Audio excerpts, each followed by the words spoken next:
नमस्कार, times of Swaraj में आप सबों का स्वागत है और मैं हूं संतोष सिंह। और आज हम टाइम्स ऑफ स्वराज में चर्चा कर रहे हैं कि इस देश के इतिहास में अगर किसी एक क्रूर शासक के बारे में चर्चा होती है तो बरबस लोगों की जुबान पर नाम आ जाता है औरंगजेब का।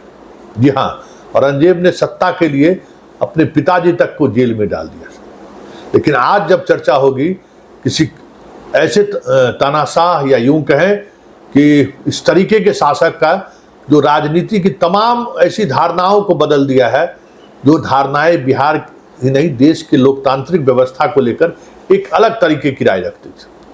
वाजपेयी जी बीमार हुए तो राजीव गांधी उनको अमेरिका भेज दिया। हाल के दिनों में तो उस बात की चर्चा एक अलग अंदाज में मोदी जी ने भी किया है कि राहुल गांधी को लेकर उन्हें कुछ ऐसी जानकारी मिली तो वो राहुल से खुद बात किए, व्यक्तिगत कुछ ऐसी समस्याएं हैं।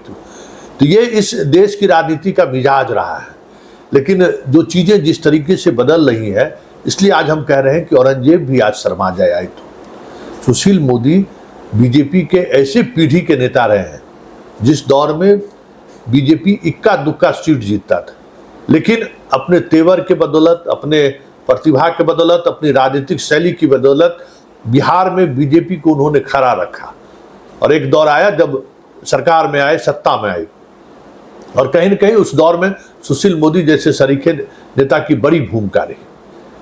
लेकिन जिस तरीके से सुशील मोदी जी इस दुनिया से गए, रुखसत हुए, और उस दौरान दिल्ली में ये घटना घटती है, एम्स में हमारे प्रधानमंत्री को 2 मिनट का वक्त भी नहीं था कि जाकर उनसे मिल सकते थे। जबकि सुशील मोदी बीजेपी के, भले वो बिहार की राजनीति में केंद्रित रहे पूरी तौर पर, लेकिन राष्ट्रीय फलक पर उनकी एक अलग पहचान थी। बीजेपी को स्थापित करने में उनकी एक अलग मान्यता थी।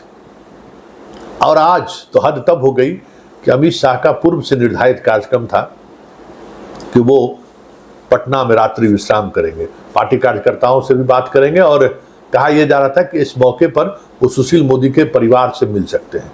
लेकिन उनकी यात्रा रद्द हो गई है।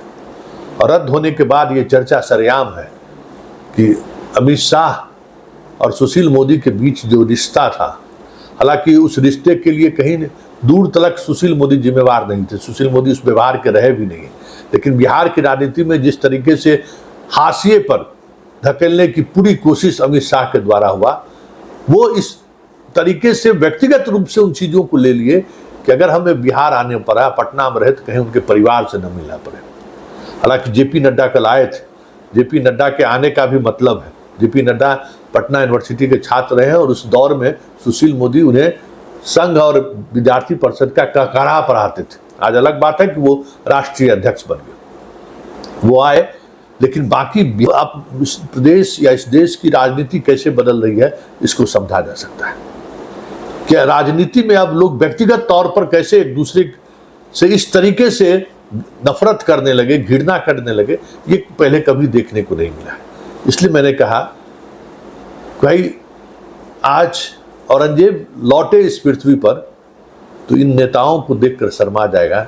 उसने तो सिर्फ अपने बाप को कैद किया था, ये तो पूरी संस्था से जुड़े हुए से तमाम लोगों को कैद कर दिया है या उसको राजनीति के हाशिए पर पहुंचा दिया है, जो विरोध के स्वर या फिर वैचारिक मतभेदता जिनसे नहीं।